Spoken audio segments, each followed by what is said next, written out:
welcome to another Skylark Soundbite.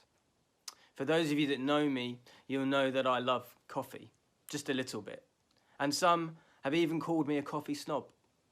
But because of that, I know a little bit about how coffee is made.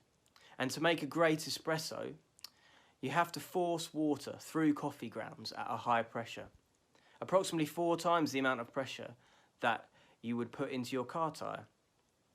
This week I was having a conversation with a friend about how diamonds are made. And diamonds are formed when carbon is put under immense pressure and heat, approximately 175,000 psi and over 1,000 degrees Celsius.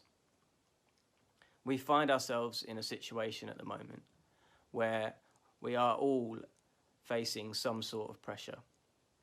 For me, I face the pressure of doing lockdown alone, of not knowing what my job looks like in the long term, as well as other pressures that are seemingly unrelated to lockdown but seem to crop up anyway.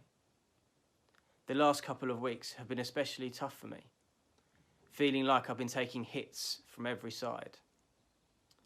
I know for many of you, you'll be dealing with circumstances and situations that are far more complex and far more challenging than I am. But this last week, I've been coming back to this verse in the Bible, in 2 Corinthians 12, verses 9 and 10, where Paul is talking about his weaknesses. He's talking about this thorn in his side, this thorn that he wants to get rid of. And 3 times he asks God to do something about it. And God's response in verse 9 is, "My grace is sufficient for you, for my power is made perfect in weakness." And later in verse 10, Paul is talking about some of the circumstances that he might come up against.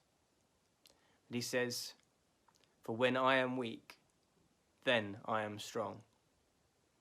I keep coming back to this verse because, like a diamond, I want beautiful things to come out of what I face, of the pressures that I face.